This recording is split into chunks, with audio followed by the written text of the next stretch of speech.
What's up, guys? Your boy BOMA. It's your boy HUSS. We're back with another MMA Debunked video. We're going to be going over the full card breakdown for Conor McGregor versus Max Holloway Part 2, UFC 329. Card is pretty stacked. No championships on the line, but some big, title implicating fights with, Benoit St. Denis versus Paddy Pimblett. You got some nice bantamweight fights on here, and then obviously the main thing is return of Conor McGregor. It's like the biggest thing in the sport. So we're actually going to start from top to bottom. I'm surprised International Fight Week doesn't have a championship fight on it. Yeah, I know. But at least crazy. Conor, Because didn't last year have like 3, or like the year before had 3, right? They usually stack it with like 2 or 3 guaranteed big names. Huge That's what happens when you're Conor McGregor, man. All right, let's get into it, dude. So, Conor McGregor versus Max Holloway. Like that screen? What you mean, like? Will we just see that or no? I can, but I don't want to have to. I don't want this to be over there. Okay, that's cool. Anyways, yeah. So this is Conor McGregor's back. He's fighting Max Holloway. I think it's a true 50-50 fight. What do you think? I think it's actually 50-50. I think, like, I don't know. I don't know if it's a true 50-50. Really? Yeah. I think everything points to Max Holloway winning. Right. But I think just like the delusion in me just thinks Conor is going to win. You know what I mean? Right. Just like as a fan of the sport, we want Conor to win. You know? I mean, I'm looking at the fight here, bro. Like, look, Conor McGregor hasn't fought in 5 years. Yes. He's coming off a huge layoff, 1,800 days. When he was in the UFC, his last fight, he broke his leg. Yes. Within that time, he's been drugs, lawsuits, court dates, fucking everything. Yeah. But can that layoff, also pay in his favor? We don't know. I mean, well, we know that he was on some sort of PEDs. He admitted it. He admitted to it. Yeah. He said, "I didn't give a shit what the doctors were giving me. All I know is that I wanted my leg to heal," which is fine. Yeah. As long as if he didn't test positive, he's it's cool. Yeah. So I don't mind it. Yeah. I think it's just he's bringing Max Holloway to a division that Max Holloway's never competed in. And Max Holloway and Conor are both original 145ers, but I think Conor McGregor at times was a weight bully because he always looked like he was draining himself real bad for cuts. I'm not saying he's a natural 170, probably 55 he should have started his career at, and then eventually moved up to 70, not from 45 to 70. But anyways, I think him bringing Max Holloway to 170 is a power move, for his advantage.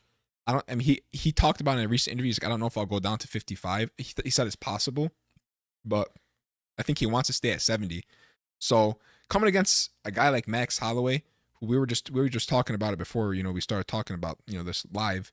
We're saying how he has taken the most significant strikes in UFC history, but he also dished the most significant. So it's like a double-edged sword in a way. Like it's a blessing and in disguise at the same time. Like he's gonna land, 30 punches in a round, but he's also gonna take about 20. That's what I'm saying? I get you.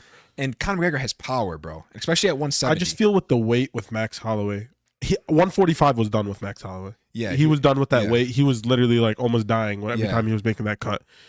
And then at 155, we saw his chin sort of start to deteriorate. Getting all that power. But now he's going up to 170. Yeah. You know what I mean? Yeah.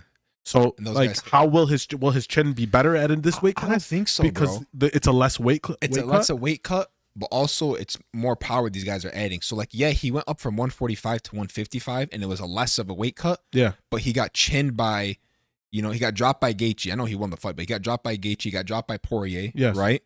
And got completely flatlined by Topuria. That was at 45. But it still adds up to his chin. But my point is, he went up in weight, but he got dropped more times at 55 than he has at 45, even though it's supposed to help out your chin. But the power punches he's fighting there, as in Poirier and Gaethje, is a lot. Yeah. McGregor's strictly known for power punches. He has 22 wins, I think 19 knockouts. Like he's known for laying it down, know? And at 170, McGregor has shown proof of knockout power. He's knocked out Nate Diaz like 3 or 4 times in their 2 fights, and he obviously knocked out Cowboy. Cowboy's not a great win, but it still adds up. He has power there. So that's why I think the advantage comes in for Conor McGregor. He's going up to 170 where he's been at, he's had knockouts at, and he's making Max move up a division to where people hit even harder. Will his chin hold up? I don't know. I think once your chin is cracked, it's cracked. You know, like I'm not saying Max Holloway's chin is like the worst in the UFC. It's still obviously one of the best. It's still up there, but he's going up to another weight class where guys just hit harder. And bro, if Conor McGregor can land one straight left hand, it's gonna stun Max Holloway. Max Holloway doesn't crack under pressure easily. Like if he gets stunned, he's not gonna. I've never seen Max Holloway get stunned and like wobbling on his feet, other than the Topuria fight, and like he's gonna like give up or take the. He won't do that. Yeah, You're 100%. McGregor's got to put him out. McGregor's gonna have to put him out, bro. Yeah, because even if McGregor gets a knockdown or two early, like within the first 2 rounds, it's not over. It's not over, it's not bro. over. Like McGregor, I mean, you know, what's the name? Max Holloway can get a finish in the 4th, 5th round if it gets there. Okay, but let me ask you this, okay? Conor McGregor, let's look at his last 2 fights. Right. He fought Dustin Poirier Twice. when he was Yeah. but before the second time he fought him, Right. he came into a more boxing style approach. Yes. Okay, he's very stiff. Yes. Put the pause on him. He fought Poirier's fight. I mean, excuse me, he fought Poirier's fight. That was his he fought exactly how Poirier wanted to fight him. Like, yes. He didn't fight his own fight, the boxing stance. Okay, but then when he came back and fought him the 3rd time and he was fighting him, he was more fluid. He was doing a lot of kicks. Bro, Poirier was still putting the pause on him. Yeah, especially he ground and pounded the fuck out of him. Yes, ground pound the fuck out of him. Yeah. So, like, so Conor McGregor didn't really give us much. You know what I mean? Right. And then he took 5 years off. It's you're right. So is that technique like translating? Is it coming back? Right, dude. It's so hard to we don't got a lot of footage Conor. on him. Yeah, because like the way when you mentioned that, like, okay, he fought Poirier the 2nd time with the boxing stance. That's exactly what Poirier wanted. Poirier took advantage. He knocked him out. I think he had a salty taste in his mouth that was his first ever TKO loss. Yeah. You know, and like because other than that, he's lost by decision and submission and whatnot. So I think now that he got TKO'd, he had a salty taste in his mouth, and he almost came back to really just get rid of that taste. I don't think he came back, you know, because he wanted to compete. I think he just came back because he just had a salty taste in his mouth. Yeah. And then he ended up losing again. I don't even think he was too prepared for that 3rd Poirier fight, to be honest. I don't think so either. He looked like he was in good shape, but I don't think he really like tried to. He said his foot broke before. So I think he was kind of going to the Poirier fight just more of like, I got to rematch this guy to do the trilogy because I just got fucking knocked out. Yeah. And then after he broke his foot, I think now he's really coming back because he found a new way in life. You know, it's been 5 years. He don't need the money. Yeah. That's one thing. No. He don't need the money. And he's getting paid less now than he would have during pay-per-view. Because pay-per-view is what got them the huge sales. Now it's Paramount. So I think he talked to Ariel Helwani or whatever, and they agreed on like $25 million or something like that, which is still a lot for Conor McGregor, but he's worth more than $25 million. 100%. This is pay-per-view, bro. He's probably pulling in $50, $60 million for a fight, for a return fight, you know? So he's not doing it for the money. He's doing it strictly because he wants to get back in here and compete. And I think that's a huge say. And I think he strategically planned out 170 against Max Holloway, a guy that he's already been in the octagon with. Like, he's not like, I don't want to use the word scared because I don't think he's ever been scared, but a guy he's super comfortable with already, even though they both really leveled up since then.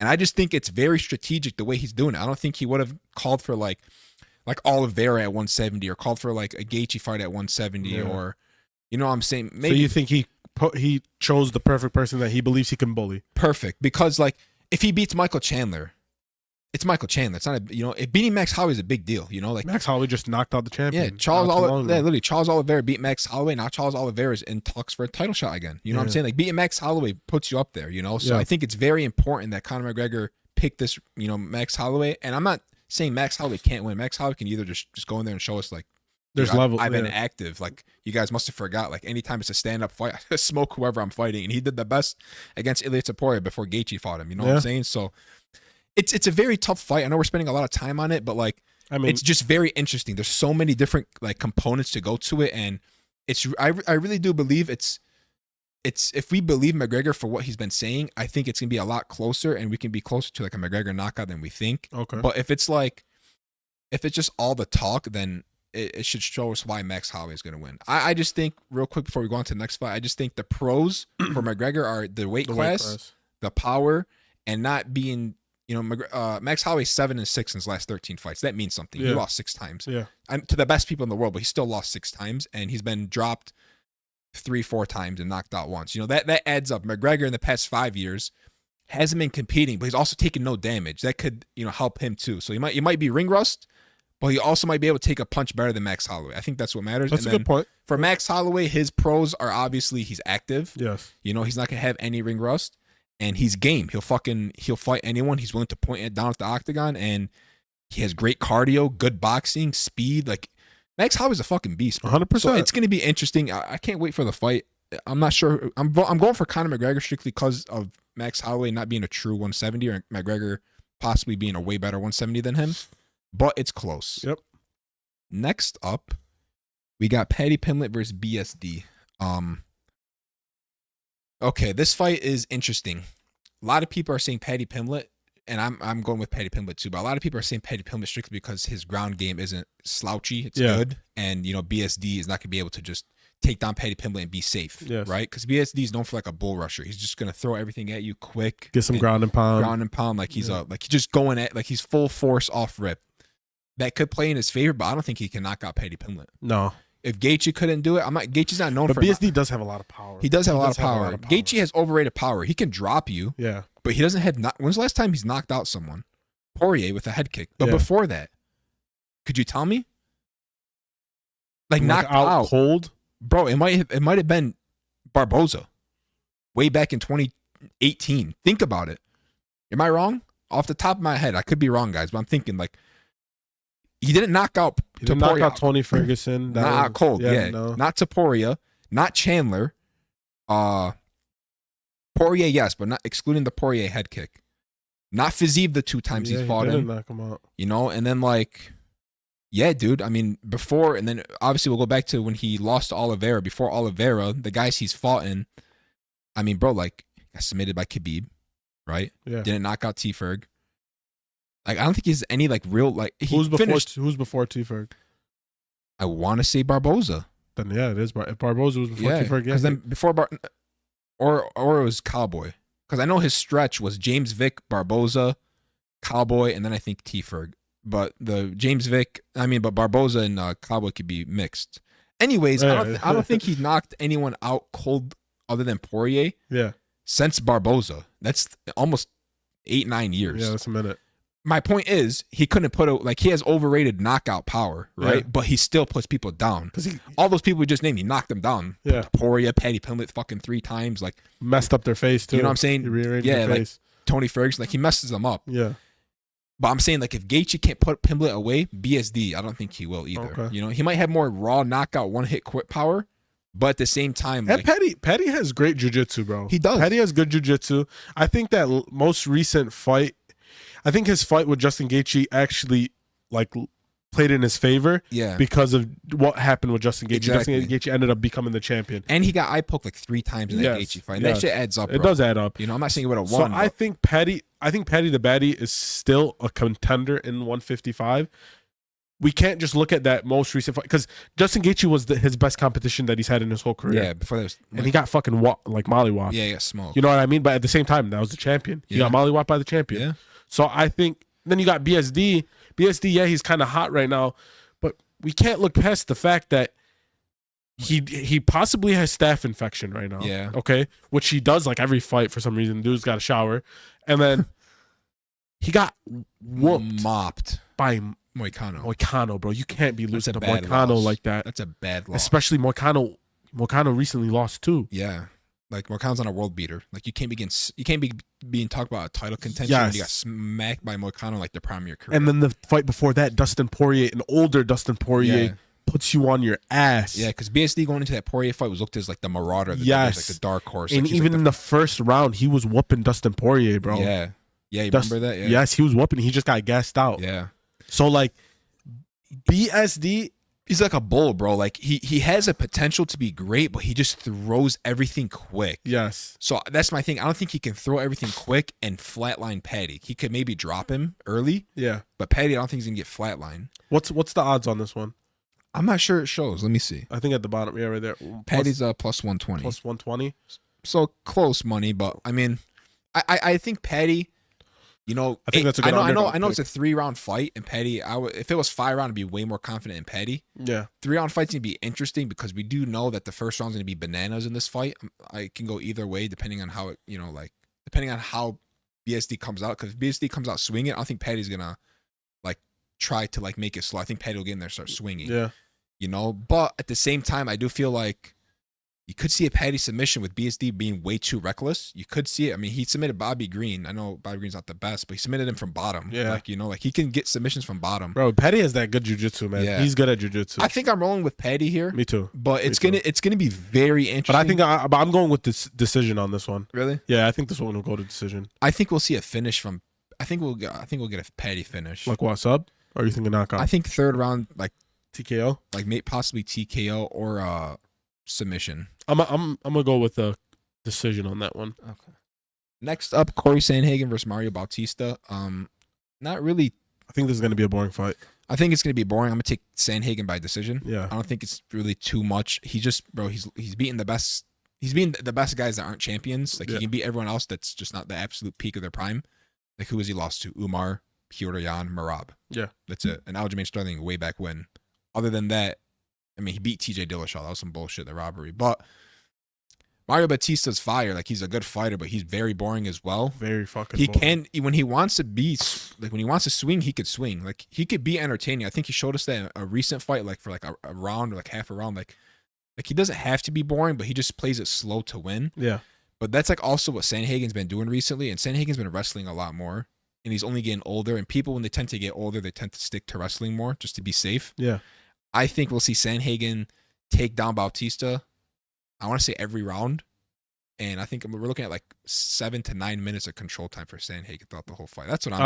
I like that. That's what I'm thinking. I like that. I think Sandhagen at this point in his career, most of his fights have been pretty fucking boring recently. Yeah, dude. I think his striking is definitely a little bit overrated. Yeah. So, at one point, he used to be the fucking best. Yes, but I think now you're right. Now it's a little bit overrated. I think he's more on the wrestling side, like you said. I think since Petr Yan fucking put that ass whooping on him on the feet, bro. Because you remember that fight with Rob Font? That shit was boring, bro. Yeah, he was just, bro. He was snatch grabbing. Yeah, it was bad.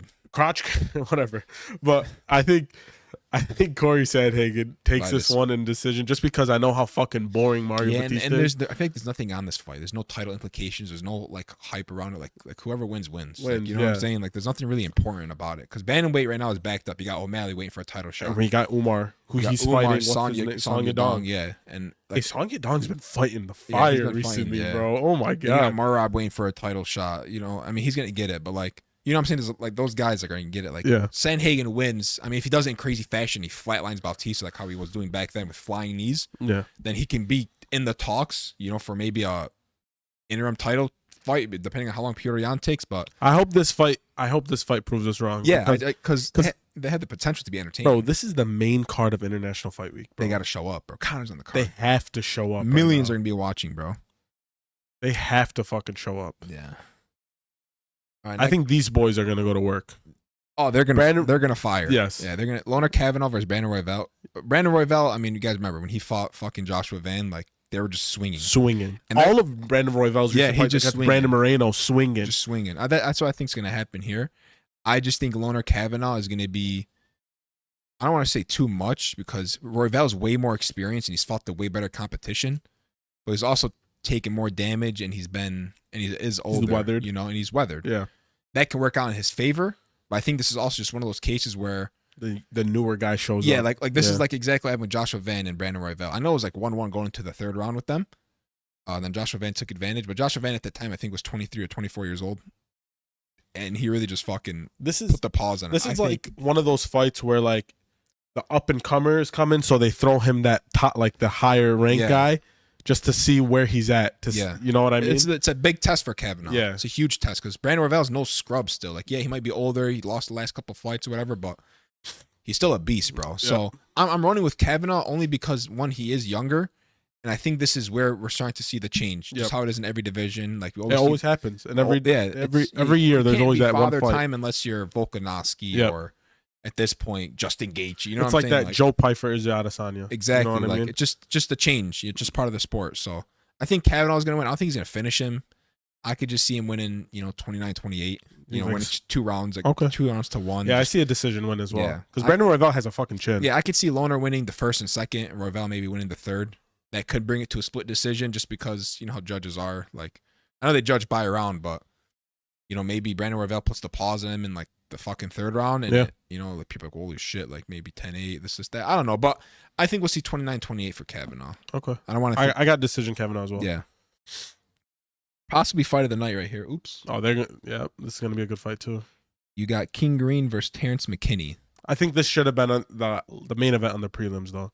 Yeah. I think Robert Whittaker deserved to be on the main card. Yeah. A little disrespect, but whatever. So this fight here, 2 guys that just like to swing. Terrence McKinney, first round bandit. He will put you out in the first round, but Or he'll also go get out in the first round. Yeah. And I think he kind of knows that. He is younger than Bobby Green. Bobby Green is way, way, way more experienced, but he's been fighting like he's still young. Yeah. Bobby Green, Bobby Green's been moving. Hands down. And this fight's gonna be sick, bro. Yeah. This fight's gonna be a guaranteed knockout. Yeah. Like, I would be so amazed if this goes decision. I'd be so amazed. Because, like, if Terrence McKinney, because he can wrestle, he is a stronger guy at lightweight. Like, I'm not saying as strong as, like, these other guys, but he's a strong lightweight. He's kind of big. Maybe if he feels the danger early, he might start shooting. Yeah. But I don't think it's gonna get there. I think Bobby Green's gonna knock his ass out. I think he's gonna knock him out too, bro. Bobby Green has Bobby Green can also man. get knocked out because he doesn't have a chin. Realistically, he doesn't have a chin, but he has them hands though. He has them hands, and bro, like he fights like a straight up street fighter. Yeah, and he's game, bro. Yeah. Like he's gonna fight. So I think this is gonna be a knockout no matter what. I say first or second round, no way this gets to the third. And if it does, they're gonna be bloodied and brutal and batted, and they're gonna just be swinging, like slugging it out, and then one of them will go down. Like the third. I'm rolling with Bobby. I'm rolling with King Green as well. I think he's gonna get a knockout here, bro. There's not much to talk about this. Yeah, it's gonna be badass. Just make sure you're watching. Don't miss a minute of it because they're gonna knock each other out. Moving on to the main event of the prelims, we got Robert Whittaker's debut at light heavyweight against Nikita Krylov. Wow.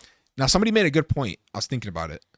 Whittaker used to be a 170. Then moved up to 185 and had all his success at 185, right? Now he's moving to 205. Krylov is 6'3", a natural light heavyweight that cuts to light heavyweight. He might just be too fucking big for Whittaker. You think so? Whittaker's definitely the way more skilled fighter, just top to bottom. If you take Robert Whittaker, like literally top to bottom as a fighter, he almost reminds me in a way of like Petr Yan. They're just good everywhere. Yes. And I know he's not in his prime anymore, but remember prime Robert Whittaker? He could wrestle. He took down Israel Adesanya when Israel Adesanya's takedown defense at the time was like in the 90s. Like, he's a great wrestler when he needs to be. His striking is clean. What he did to Yoel Romero in the fights that they had. Very precise. Very precise. Some of the best, 1-2 head kicks we've ever seen. His boxing is good. He's dangerous all around. Like, he's a perfect fighter. Obviously, he has some losses on his record, but he's only fought the best. I just think this is a huge jump. Like, I don't even know who's gonna win. Like, I want to say Whittaker just based off the skill. Like, I think he'll have an easier time landing punches against Nikita Krylov than Krylov will have against him. I just don't know how the weight is gonna be.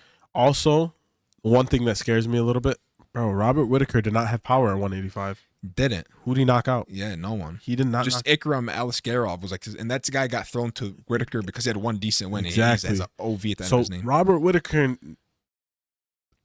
he had some success, like with some hard shots on Paulo Costa when they fought, but like other than that, he hasn't really knocked anyone out. Now he's going up, like you said, he was at 170. I was going up to 205 pounds. Yeah.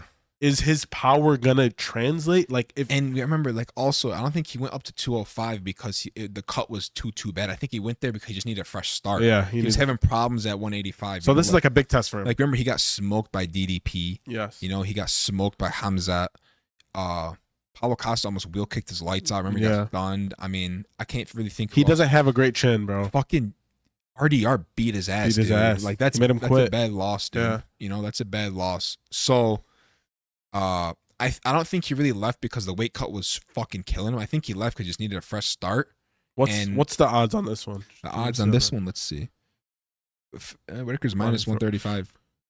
I mean, I could see it because his guy was champion. Yeah, and he's only fought the best dudes in the world. Yeah, it's not like he fought bums. It's not like Nikita Krylov's a world beater. I just think it's a huge jump in weight against a big dude. Like, this guy's 6'3", natural 205, cuts to 205. Yeah. Big and dude. like you said, his losses. Okay, he fought. Yeah, Krylov has a 4-inch reach advantage, and Krylov can wrestle. He has power, like when he lands, especially at this weight. So like, I can see Nikita Krylov either using his wrestling or just like I could see it from now, like just being a weight bully, just jabbing from like a distance, and those jabs can be so much damage and power because he's naturally heavy with the longer reach, and the jab can be money all day, and you'll see Whittaker just like not have any like entries or opportunities to get busy. So I could see that. I'm rolling with Whittaker though. You're rolling with Whittaker? Yeah, I'm rolling with him. I'm a trust that he still has a little bit left in him. I think he's gonna pull his whole arsenal out at light heavyweight and show the lighter man's skill. And I think it's a good debut fight against Nikita. Yeah, it's not like he's fighting like the best of the best right now. Yeah, and I think, like I said, the only way I can see Nikita I mean, I'm not only way, but I'm saying what I could also see happening in this fight is Nikita Krylov just being way too big, the power being way too much, just being longer and taller, and he's just going to be picking apart Whitaker until Whitaker like wilts. That's Yeah. what I could also see. Then we're like, oh wow, like you see go back down to 185. You know, like but you're still rocking with Bobby Knuckles. I'm still rock with Bobby Knuckles, bro. Okay. How about you? I'm gonna go Bobby Knuckles too. I'm gonna go decision. It's not like he's fighting the fucking greatest light heavyweight of all time. He's fighting Peter Karlov. Right. Next up, Gable Stevenson versus. They don't even have a picture for him. I don't even know how to pronounce the guy's first name. Elijah or Alicia? Alicia. Ellison? However, Ellison. We'll just call him Ellison because I don't want to pronounce it wrong. Anyways, I want to say it's Elijah. 5-2. He's 5-2 with 5 finishes, but his 2 losses are 2 finishes. So, how many fights in the UFC? I don't know who the fuck this guy is. I think he has 1 fight in the UFC. Contender Series? I believe so. Okay. So they're giving him a layup. A yoop. Biggest favorite in UFC history. Can you believe that? Look at this. 2,500 favorite. Listen, man, I'm gonna be honest. I haven't really watched anything on Gable Stevenson. I know this guy was an amazing wrestler. I saw that one knockout he had where he right hooked him or whatever and tackled him too at the same time. But I mean, I don't really have much to say. I'm gonna go with Gable Stevenson because I think they're just throwing this guy a can. Yeah. So I don't know. Yeah, I think the favorite is too big. Vegas knows more than us at the end of the day. So I'm gonna roll with Gable Stevenson. Do I think he's, like the craziest prospect we've ever had and like it's a no doubt? No, I don't think so. But he is a huge favorite for a reason. He's one of the most dominant collegiate wrestlers ever. Yeah. What if he fucking loses, bro? You're a can if you lose. Yeah, you can't lose. You lose this, you might like they might kick him off the roster. Yeah, you're done, dude. Like he has to win this fight. I'm gonna roll with Stevenson by finish. He might just fucking throw the guy down and start viciously ground and pounding him, and then the ref just calls it early in the first round. I could see that. I don't think I'll actually be very surprised if he knocks him out on the feet with like clean technique boxing or kickboxing, however he does it. I could see that, but like that would be very impressed. But I do see him kind of being reckless and throwing him down and then like just throwing crazy ground and pound to the guy, just like covers up and the ref just calls it. I could see that happening early in the first round, but I won't lie to you. Even though he's a huge favorite, I'll be impressed if he gets like a nice knockout on the feet. I mean, it's a good debut.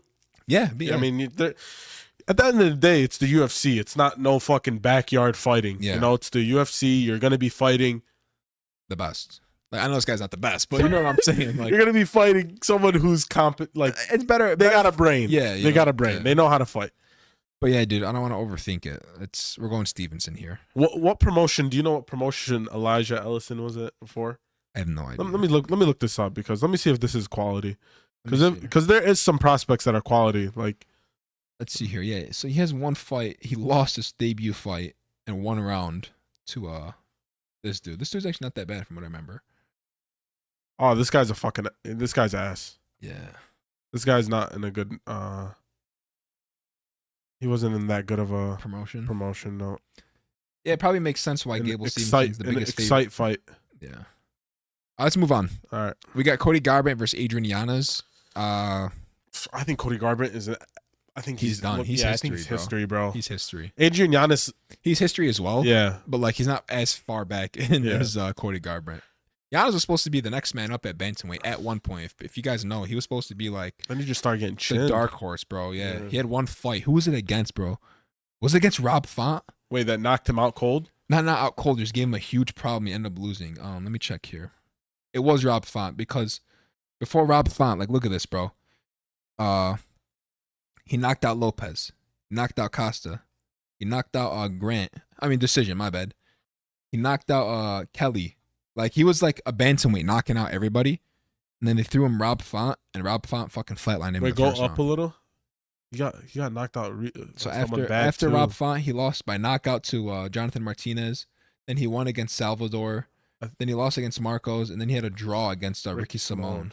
Like at one point, he was very promising because he was knocking out everyone at bantamweight. He looked like just a guy with straight power, and he still has power. But now I just think, dude, Garbrandt's washed. That last fight, Garbrandt looked horrible. Yeah, even though he won, he got horrible, disgusting. And even the fight before, Garbrandt looked horrible. Yeah. Garbrandt's trying to resort to wrestling and grappling now. And he just looks like he just wants to win. Like he's just fighting to just yeah. I know what you're saying. He doesn't want to knock anyone out. He doesn't want to get knocked out. Doesn't want to take any risks. He's just trying to do the most minimal to get a win. Yeah. Credit to you. You want to win. Go ahead, go win. But like at the same time, you got to show us something. Yeah, I don't think he wins this, dude. No. I think Giannis might chin him. Yeah, me too. I'd be the only way Garbrandt could win if Giannis just fucking didn't trained for any type of takedowns this fight, and Garbrandt just goes in there super wrestling heavy and just gets like up against the octagon. Even that, he might still lose. Even like I think Garbrandt, like I don't think he'll get pure takedowns where Giannis is like on the floor for like 5 minutes in the round. I think he'll be up against the fence on some boring bullshit. Yeah. But I think Giannis might I think he's gonna chin him, bro. Okay. Because he still's got that power. Yeah, I'm gonna be honest too. Next up, we got Luke Riley versus Kai Kamaka. I'm going Luke Riley here. I mean, I think he's a big favorite. Yeah, 270 favorite. He's 13-0. I'm not too familiar with either one of these guys, to be completely honest. I've watched them both fight at one point in their career, but Luke Riley, I mean, he's 13-0. He's a prospect. What's the favorite on him? He's a minus 270 favorite. I mean, if you look at Kai's recent, his record, I mean, bro, like, yeah, I don't know this guy. I don't know much about him, but bro, like, this split decision against Hope, draw against Chavez. I mean, he lost against Brown. Like, I'm not too familiar with those guys, but then you look at Luke Riley, though. 13-0 is impressive. Those England fighters that are always undefeated are always like, they're always interesting. I mean, decision, knockout. All right, we're rolling with Riley. Yeah, don't really know too much. I'll be honest with you guys. Tracy Cortez versus Wang Kong. I don't know literally nothing about this girl. Any girls in I'm like in the women's division, like if they're not top 5, it's hard to remember them, to be honest. Yeah. I'm going Tracy Cortez literally only because I've seen her compete and she's actually not half bad. She fought for the belt recently too, right? Yeah, she fought. Like she's not half bad when she is fighting. Like she lost to Aaron Blanchfield. I remember that. Yeah, wasn't that against Namajunas? No, that wasn't for the belt. So she didn't fight for the belt. She lost against Namajunas, but that's Namajunas. But that was her. That was her highest fight. Yeah, like she has like a lot of wins in a row. Like, yeah. But when she fights the best of the best, she loses. And I don't think this girl she's fighting is the best of the best. So I'm not gonna spend too much time on it. Tracy Cortez. We kind of just skimmed through the early prelims. Yeah, Damian Pinas. Big favorite. We're taking him against Almeida. Almeida is older. He has way more losses. Yeah. This fight was supposed to be Ethan Ewing versus Fared Basharat. This guy's actually a beast. I think he's like 15-0. And then they threw in this guy, John Garza. Is this his debut, John Garza? I think so. Okay. But yeah, Farad is minus 600 favorite. So okay. Going Farad here. Ryan Gandra versus Zachary Reese. I'm going Zachary Reese. He lands a lot more punches. He's very active in the first round. And I just think he's going to get a knockout here. And then Cody Duran versus... Cody Duran's fighting? Yeah, against Costa. I don't know who this guy is, to be honest. Alessandro Costa. I'll go with let's go with Cody Duran. I'll be honest, bro. Like, we don't know much about these guys. Yeah. Just because just don't know much. I've done some research on them. The guys I gave you we're taking Damian, we're taking Farad, we're taking Zachary Reese, we're taking Cody Durden. So those are our picks, but obviously the main thing is it's fucking the only reason why I'm watching this shit. Yeah, it's for this card. So overall, that's our picks. Yep. I think we all want Conor McGregor to win at the end of the day. We're hoping he wins. And yeah, dude, we're gonna be going live. If you made it this far in the video, we're gonna be going live on the fight card at 5 p.m. Eastern. Yep. Come watch it with us. We'll do the whole thing. We're gonna have a timer and everything. Obviously, we can't show the fights because we'll get copyrighted. But join the YouTube live. Subscribe down below. Leave a like. Make sure you subscribe and turn on the notification because you want to know when we go live. So if you're just watching it, with your boys, or if you're just watching it by yourself and you want to see our reaction, because there might be like a little stream delay. So after you see the knockout, if you want to see us react to it, just head the stream up. It'll be funny. Or join it on our TikTok live. It's MMA_debunked or just MMA debunked on TikTok. We'll be live on there too. So yes, if you just want to see all of our reactions, just fucking check that out. And yeah, we'll be back with the YouTube video, I believe on Sunday or Monday with our reactions. Yeah, on Sundays with our reactions to the fights. And yeah, we'll see you in the next one. Yep.